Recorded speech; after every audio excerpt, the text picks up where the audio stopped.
would like the ship to go. Now.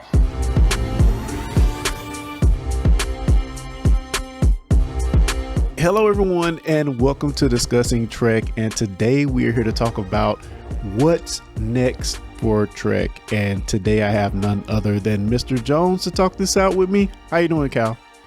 As always, glad to be here, and as always, glad to talk Discussing Trek, but more than importantly, glad to be talking with you. Love talking with you, and glad to hash this out. Yeah, man. As Discovery ended, and, you kind of get in the mode of looking to see what's next. And I ask myself, what actually is next? So that obviously took me down a rabbit hole of making some notes, trying to pull everything together to try to figure out what's going on in the world of Star Trek. And I think we're going to have fun talking it out. So before I get into getting into these notes that we have for today, do you have anything else you want to talk about? Any other sci-fi property that you've been watching or listening to that really has tickled your fancy, sir?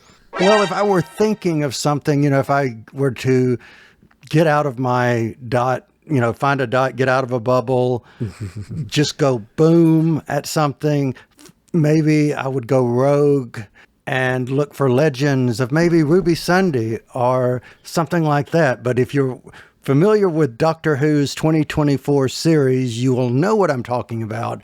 And this week we are at the finale, and I can't wait because I'm hoping, no spoilers, to get something I've been waiting for longer than I've been alive. So there you go. Yeah, man. I have to say Doctor Who has been pretty freaking stellar this year. It's been surprising. It's, we've had slight ups and downs, but I think mostly it's been like a stellar season, excellently written. I think they really stepped it up this year as far as the writing and the stories and the continuity of everything that's going on. So I'm really happy with what they've done so far this season. Indeed, indeed. And one thing that I would compare Doctor Who with Star Trek on, in a sense of Doctor Who is having a little bit of growing pain that I don't think Star Trek has experienced, especially since Discovery.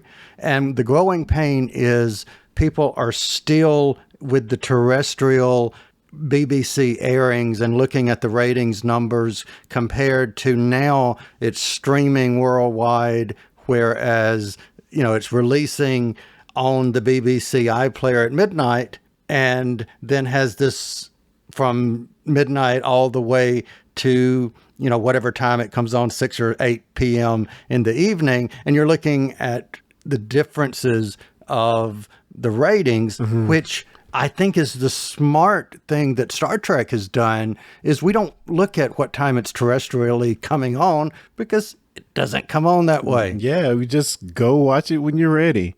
Yes. So yeah, I've really enjoyed that. And speaking of how stuff is released, let's get into the top news item on our list here. And that is Star Trek Prodigy coming next month. Now, we have been all about Star Trek Prodigy around here, and thought it was just like a great Clone Wars-esque take on Star Trek. And lo and behold, before you know it, it was gone before we got to really enjoy it. But it came back to Netflix, and it's been in France released for several months. Season 2 has, so we're finally going to get it next month here in, I guess, everywhere on Netflix. And I'm happy about that, but I'm also a little dismayed that it's going to be dropping Netflix style, a la all at once. So let me ask you this. Do you think it was wise to drop them all at once? Because, and let me say this, I don't think it was, because if you look at other things that Netflix has done, Netflix has dropped half of a series and then waited, similarly to what Paramount did with the first season, of this. They would drop 10 episodes or 6 episodes or whatever the episodes, and then part 2 comes 4 months later or whatever. I wonder why they chose to do 20 at one. Yes, the fact that they're dropping it all at once, I'm not too happy about, honestly. One of the great things about Star Trek and just, getting a group of people together to watch these shows has been, talking about them each week. I don't think I even like when he dropped 2 episodes on the same day No, premiere absolutely season, not. because it's just like, well, we got to kind of cram in each week. So the fact that we're going to have all the episodes of Star Trek Prodigy dropping at once, is kind of a sad thing to me, honestly.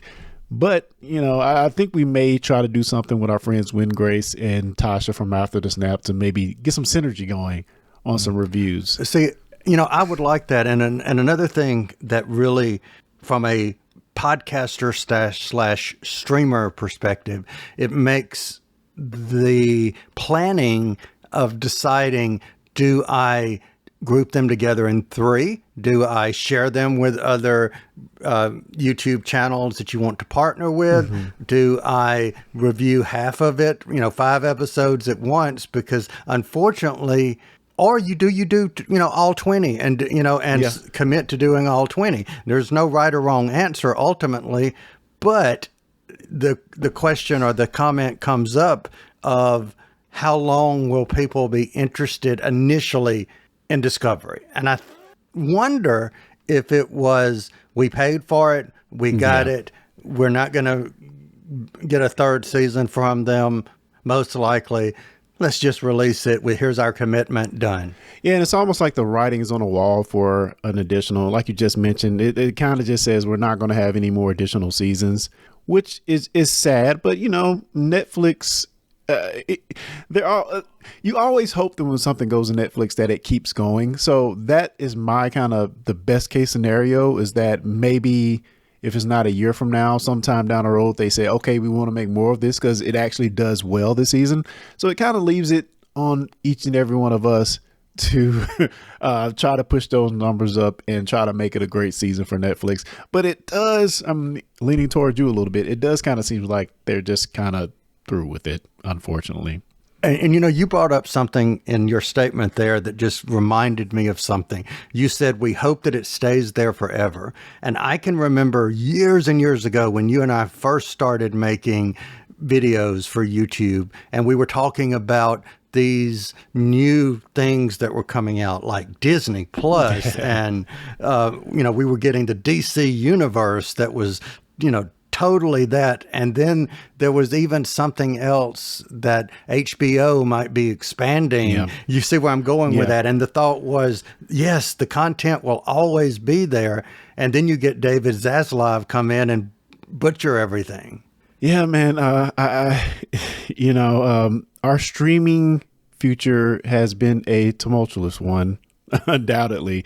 But yeah, you just got to hope that maybe some of the money will get pushed back into streaming. And, we're still getting great shows, but these shows do cost a lot of money to make, and we're just getting less of them. And then you're getting like the Zaslav thing with stuff just getting outright canceled, which, we just got, I just went and saw the next Bad Boys. Now, I know if you hate Will Smith, you might have some problems with that, but I just went and saw it last night. And those were the directors that did that Batgirl movie that got canceled. They also worked on Miss Marvel, the Miss Marvel series for Disney.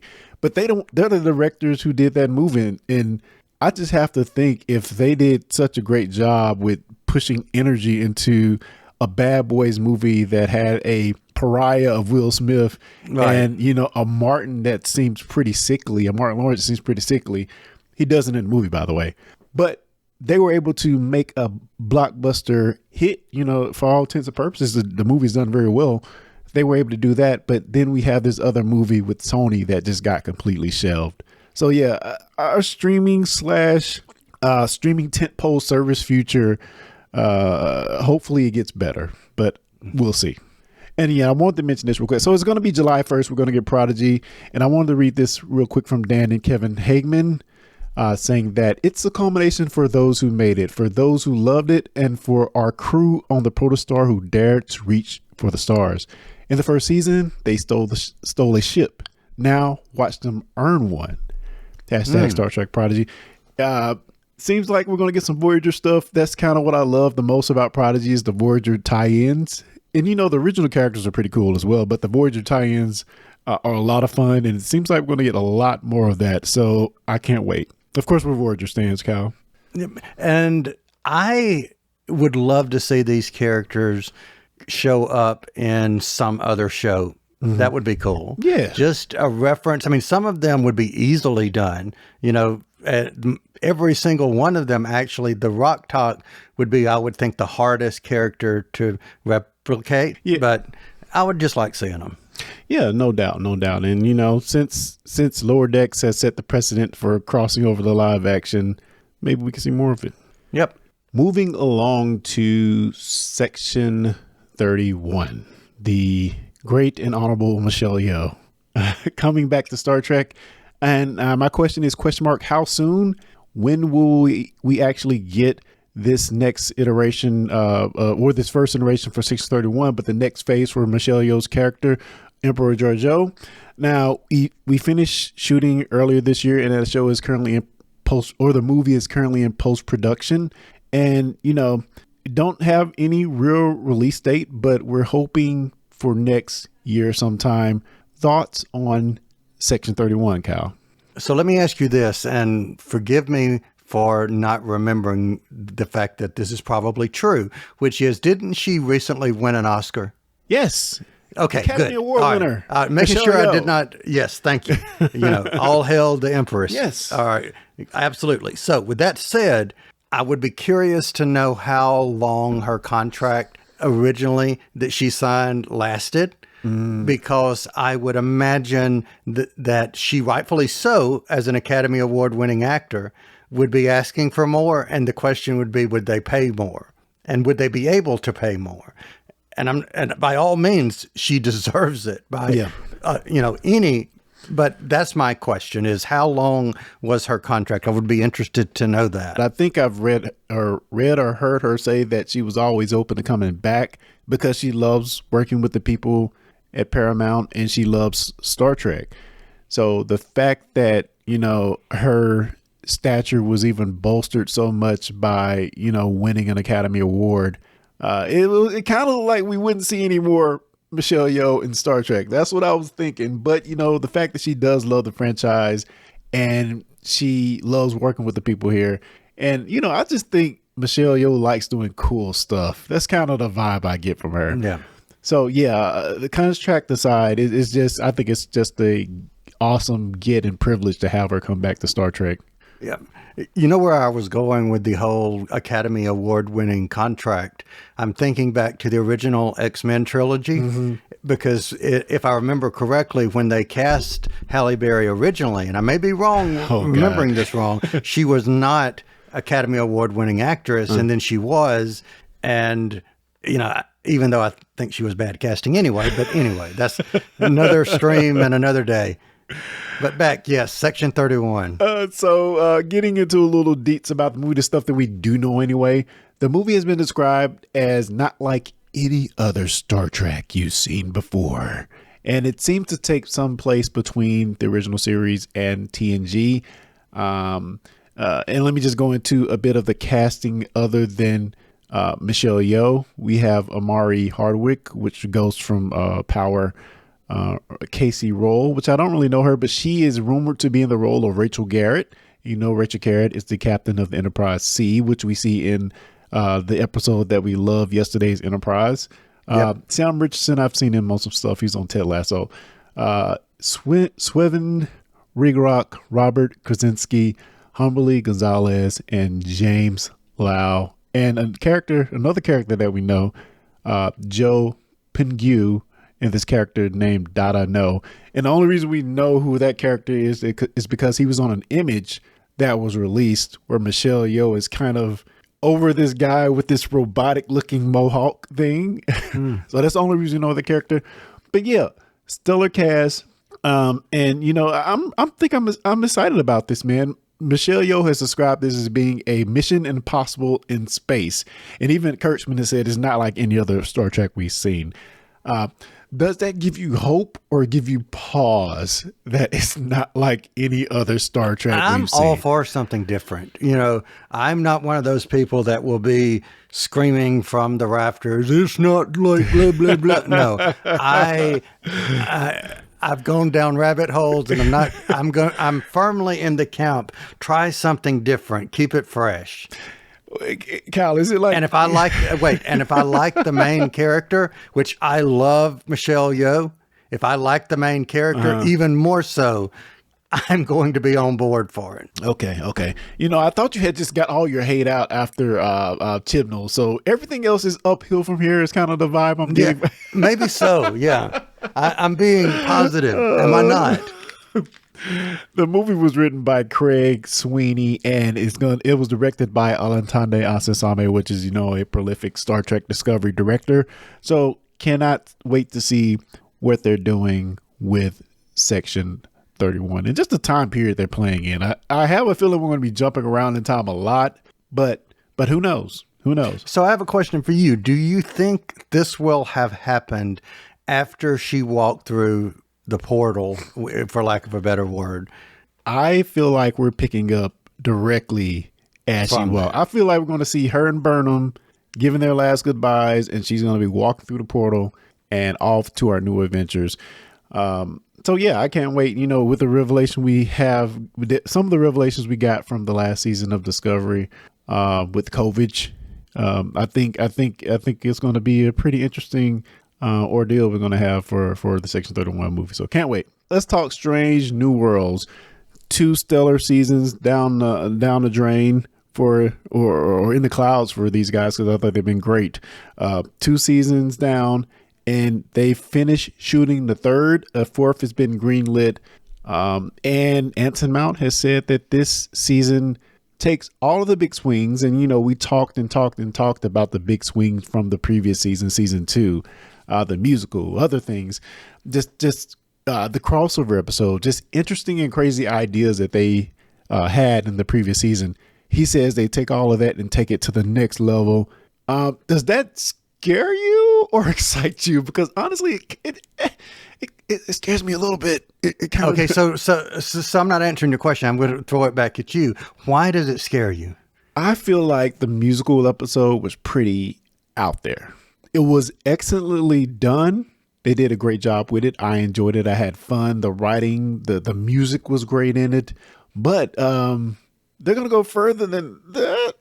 Really? They're going to take it even further? I wait with bated breath, I guess is what I'm really saying. But it does kind of scare me because, I think that was a big swing. The crossover, bringing these lower deck characters over into live action with the voice actors reprising their role as the characters, which thank goodness they look like the characters in large part. Big swing.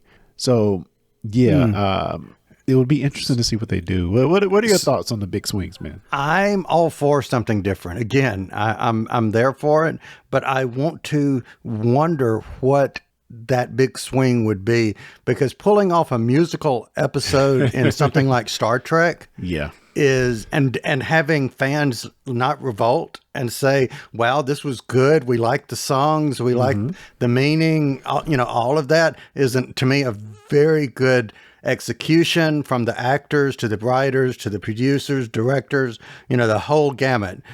The question my mind wants to ask is, what could be a bigger swing than a musical episode? That's what I'm saying. That's why it scares me. All right. So what? Time travel, maybe. But okay. But we've done time travel in Star Trek.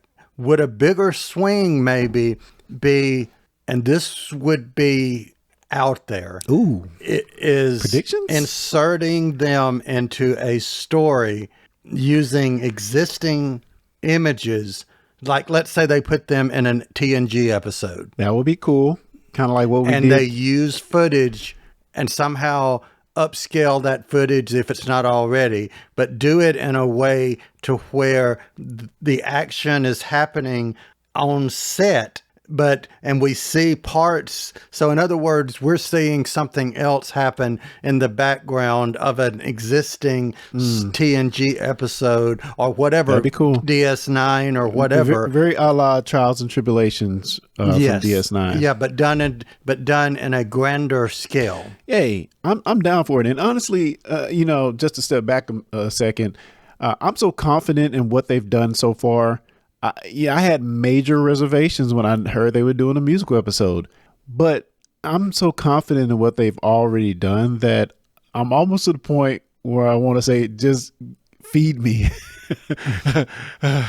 Feed me, Seymour. Give it to me. I think they can do no wrong until they do. But is it because it's been done so well that if this were Picard, if this were Lower Decks, if it was anything other than Strange New Worlds, I don't think we would have this warm, fuzzy feeling. It would be like, because if Discovery said we're taking bigger swings and, and I can hear someone saying, what's a bigger swing than what they did with the Klingons in season one? Yeah. So I think they've earned, my point is, I think they've earned it. Great point. They've definitely earned it. So yeah, I totally agree with you. Hopefully we'll get that season, the next season, sometime next year. Nothing on the books for sure, but sometime next year, hopefully. So yeah, we got for that to look forward to, the Section 31 movie, possibly next year to look forward to. So a few good things on the horizon. We already mentioned Prodigy coming next month, dropping all 20 episodes. Let's get into Lower Decks. The Lower Decks, earlier this year, we got the announcement that this would be the final season. And that was kind of a surprise because from my point of view and other people I've talked to, it seemed like this maybe could keep going forever because it seems like it's such a affordable show to produce. You don't have the worries of live action. The budget for it is seemingly much lower. But let me read the press that we have here. And it's from Mike McMahon and Alex Kurtzman saying, "We wanted to let you know that this fall will be the 5th and final season of Star Trek Lower Decks. While 5 seasons of any series these days sounds like a miracle, it's no exaggeration to say that every second we spent making this show has been a dream come true. Our incredible cast, crew, and artists have given you everything they have because they love the characters they play. They love the world we've built. And more than anything, we all love Star Trek." Yeah, this one for me, like I just said a second before, was a huge surprise. Being seemingly just an affordable, cheap show to produce, it honestly, I felt like it could just keep going on and on and on. Why do you think they cancel Lower Decks, man? I think something was on the chopping block. We already saw Picard come to an end. Yeah. Discovery ended unexpectedly. So I think it was more of a financial thing.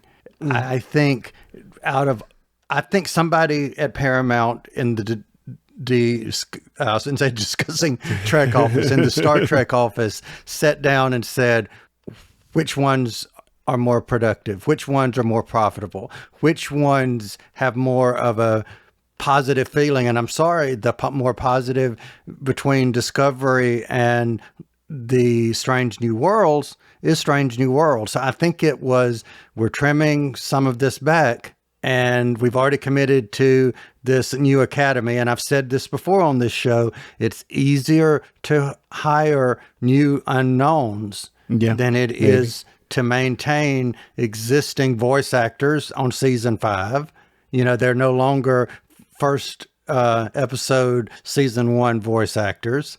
So the longer a show goes, the more money you're giving out. That's my take. Why do you think it's I don't know. It's interesting. You made me go on here and look up Paramount Plus original television shows. Okay. And I dare say 80% of these I've never watched and probably never will watch. Although some good stuff in here. Just looking at the animation, there's like an arc, if that's a game. And there's an animated series for that, a game that a lot of people play, but probably the majority of people never heard of and will never watch this series. There's a Transformers Earthspark animated show. So it's just kind of weird that they get rid of Prodigy, then cancel Lower Decks.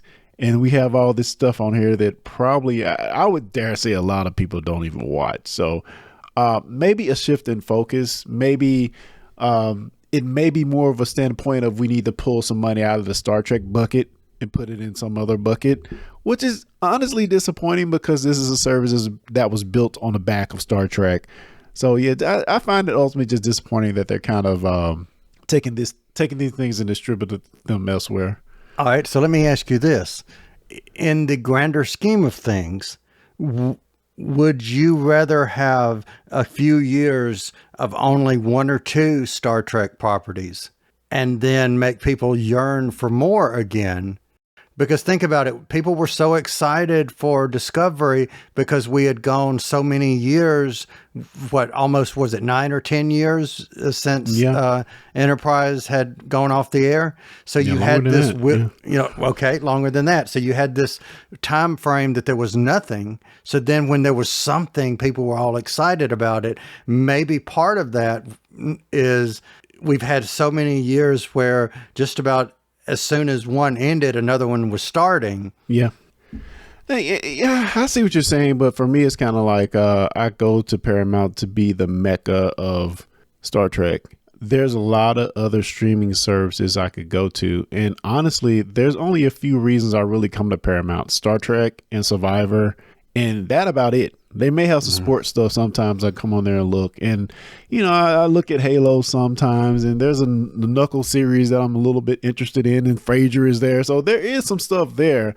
But again, this being supposedly their tentpole, I'm holding quotes here, service or streaming show on their service or franchise on their service, a lot of other services would kill to have a killer IP like that back in their service. Go ahead. And if I throw that question that I just asked you back in my own face and said, if there were year-round Doctor Who, different properties of Doctor Who, I would be like, yes. So, I mean, I have to admit that I'd be right there. Some might call it a Hooniverse. Indeed. I would. I want it.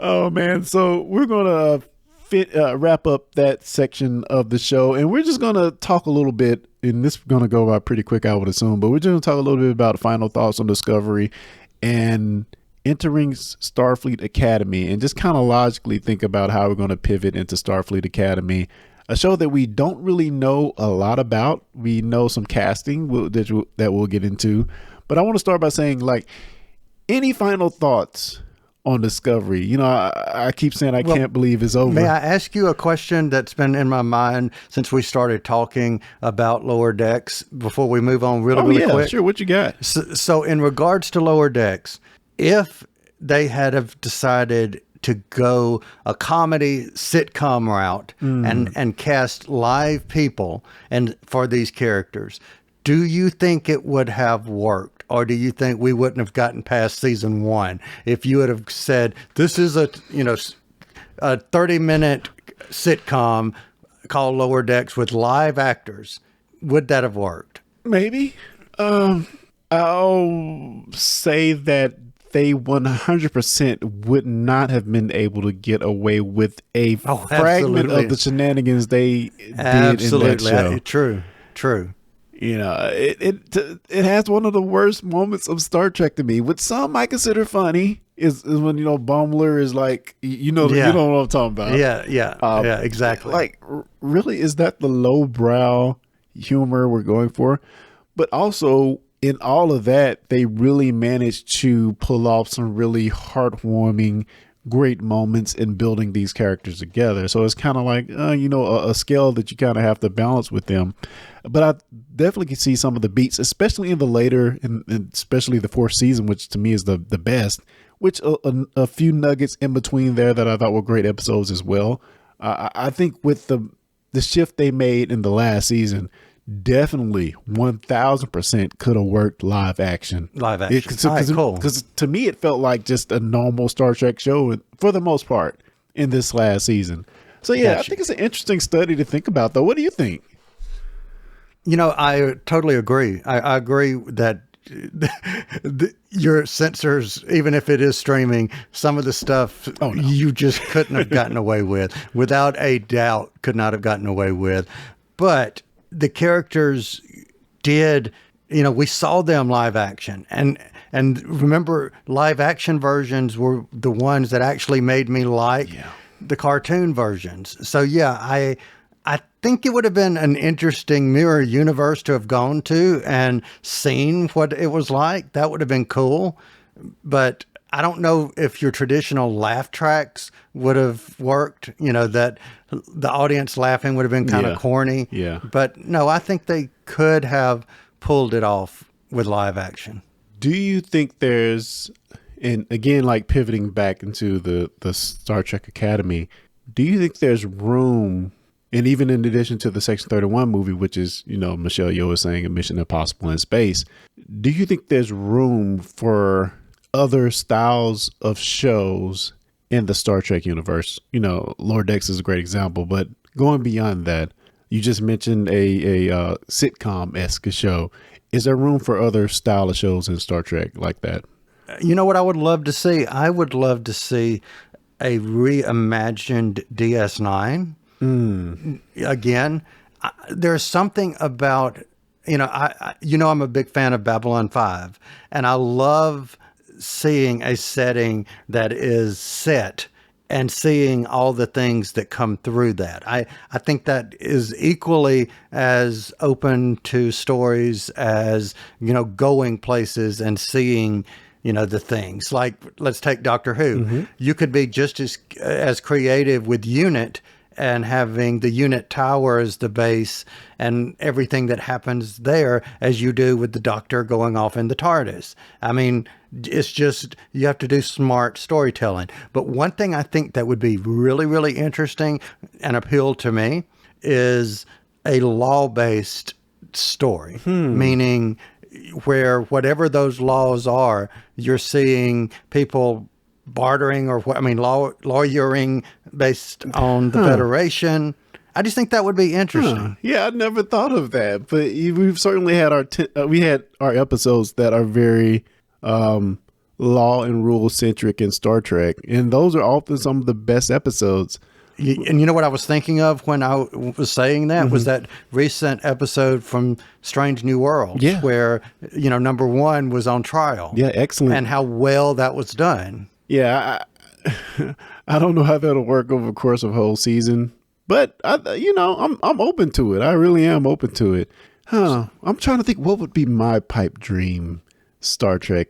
I think I'd want something, just take sort of what we get from short treks, and not so much in the stories that were told already, but an anthology style, Black Mirror-esque Star Trek series that are these vignettes of different weird batch stuff that happens in the Star Trek universe in a style of Black Mirror. I think that could be freaking phenomenal. So that's my dream show right there. All right. So let me do one honorable mention. I would like to see a series that is focusing, and we kind of got this with Prodigy, but is focusing on characters who are not Federation, who are in the Federation universe, maybe even focusing like on a Romulan ship or something. They are the main characters and seeing it from the perspective of the other. Yeah, certainly that is a thing that I think I would be down for as well. It's kind of the reason I think I liked a lot of the stuff they did in Discovery Season 1, because we did get a different point of view from within the Klingon sphere, in the rituals and stuff, which we did get a lot of that stuff in the normal Star Trek as well. But I like the stylization they did there. But I think that is an excellent idea. And they did some of that in Lower Decks, actually, with a few episodes like Wedge Dudge. And I think there may have been one or two more where we were like on the Vulcan ship, on the Klingon ship, and we got to see how their lower deckers operated. So yeah, I'm down for that. Let's do that. But back to Discovery. Final thoughts on the last season of Discovery. I think it was one of the best, in my opinion. It would rank up there with.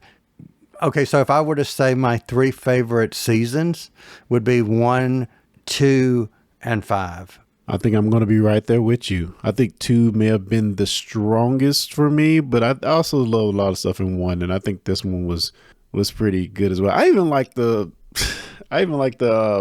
season 3 too. I mean, I know we had issues with the end of it, with the Lithium Planet kid. Yeah. But I enjoyed that season as well, other than the end I think a lot of people didn't like. But yeah, my final thoughts on Discovery would be, I want this universe to continue, And I think we're going to get some of that continuation in Star Trek Academy. I think that what they did was it had its ups and downs, obviously, but I think on the whole, trying to take Star Trek to the next level, you can't just keep doing the same thing sometimes. And sometimes you go too far in one direction, you have to self-correct. I think season 5 was a lot of that correction kind of put into play. So in that sense, it makes me wish we at least had 1 or 2 more seasons, because we're really in this season, in the 5th season, we really started to see a lot of that stuff just start to gel and hit its stride, and the writing got better in some aspects. So yeah, the lasting effect, I think we're going to look back 10 years from now and be like, man, we really had a Star Trek series that was on television that was top notch, budgeted. They put everything into, and ultimately kicked off, what we have now. So I think we're going to look back with maybe look back a little bit with rose-colored glasses and think like, oh man, why are we crapping on this series so much? No, I think it's, I don't think we crapped on the series per se. Well, not me specifically, but just in general, like but again, we live in an age where everybody has a screen and everybody has a projected and loud opinion. So that's just part of it. But I think in the whole tapestry of Star Trek, when you look back on this, it's going to age very well. Yeah. I think it's going to age on several levels, from representation, from across male, female, orientation, representation, all of that. They just hit all these, they, as the negative people would say, they were as woke as they possibly could be, but in the best way possible, and if you look at it in the long scale. Yeah, to me, it wasn't anything. I mean, of course, us wanted to show equality and show different sorts of people being given time on screen. I think that was a wonderful thing. But what's great about it to me is that Culber is just a character I love. Stamets is a character I love. You can look into it more, but what we were presented on screen was well-written characters that you could appeal to. Correct. And then, if you want to look deeper to see, okay, wow, this is showing a great representation of this different type of couple that we don't see often on television. So yeah, I think this is just a great job with that. And it's kind of unfortunate because as you said, a lot of people look at something like that and they say, oh, the show is woke and the show is this and the show is that. But no, it's just good television. Let's look at it. And look at it how from a bigger angle than that, you took the story of someone making a very big mistake and then realizing that you can come back from that. So looking at it from a teaching angle, you've got somebody who is in prison basically at the beginning and is the main head honcho to some degree, one of at the end. Yeah, no doubt.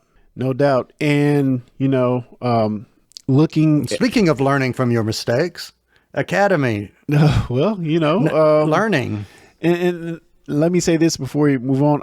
What I love is, I think when we learned that this would be the final season, I said that, man, I hope they don't make them old and decrepit and then see them, this is the very end. They did do a little bit of that. They pushed it forward, but there's this beautiful window that we can see more adventures with Discovery. There's a beautiful window where a lot of stuff can take place. A movie could take place. Forays into Starfleet Academy can take place. I don't feel like the Discovery book is closed at this point. I feel like that is just a different chapter of the book. I totally agree. And my question to you to add to that is, do you see 5 years from now, whether it's a big screen, whether it is a Paramount Plus screen, a next adventure for the Discovery crew? I would hope. I would hope that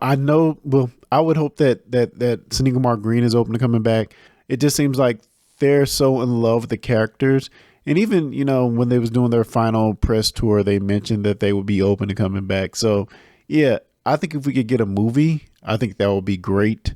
But a lot of the stuff with Paramount is so up in the air. And that's some of the news we didn't include, which we'll talk about next week, is just some of the tumultuous times at Paramount that we can't really put our finger on what type of future we'll have. But I think that would be amazing.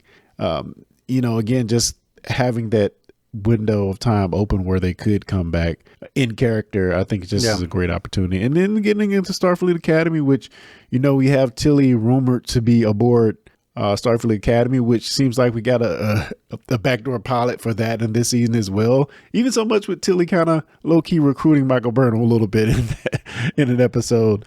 So do you think Mary Wiseman is going to be helming the show, or will she just be another person there at Starfleet Academy that will kind of be pushing things along? So if I'm sitting there in the writer's room, or I'm the executive producer, or I'm the showrunner, whatever you want to call me, and she's not, then I'm clueless. I mean, she should be, at least in season 1, she should be what I used to call the Kitty Pryde character. She should be the companion in Doctor Who to the Doctor. The audience's introduction to the Academy. We know her from Star Trek Discovery. Yeah. So now Tilly introduces us. We know she works there, or teaches there, or whatever. She should be our introduction. Then season 2, let it be an ensemble, or at least halfway through. But Tilly needs to be our introduction, in my opinion. What do you think? I totally agree. I can see Tilly there. I can see them bringing in Cole. Like you said, I would love the idea of every season or so, we get a different person from Discovery coming in to teach. Getting Colbert coming in to teach, or getting especially Stamets, I think it'd be perfect for Academy.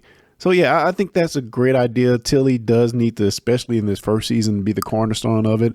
But we did get some additional casting. We got Paul Giamatti coming in as a reoccurring guest role, which I think we're getting kind of words from these articles that he's going to be a villain. Yeah, villain, right? Which I think it would be great because I've only seen him in a show called Billions, and he's a great actor. He seems like an actor's actor, and I think he will be a great villain for Star Trek. So can't wait to see what they do there. He's a longtime Star Trek fan, so it's going to be cool to see him get in and kind of shake it up a bit. And also we have another actor that I'm not that familiar with, actress Holly Hunter. Don't know much about her, but she would be a captain, I'm hearing, in the Starfleet Academy show, which is weird because we don't know much about Starfleet Academy. I don't think we've gotten any real official pressers from the Paramount site. And it's interesting that they're saying she's a captain, not a headmaster or whatever. Yeah, she's a captain. So it's going to be interesting, definittle. I do know she's well known for a movie that you and I have great care for. What? Batman versus Superman, Dawn of Boredom. What did she do in that movie? I cannot believe she was in there. Huh. But no, she is an Academy Award winning actor for, I think, Best Supporting Actor in the Piano, which I've never seen. I've heard of it. I've never seen it. I've heard of it. Yeah. I'm assuming they play a piano or build a piano or buy a piano or make a piano, but it has to do with a piano. Music to my ears. Just reading from this Star Trek.com presser, it feels like we spent our entire lives watching Holly Hunter be a stone cold genius, said co-showrunner Alex Kurtzman.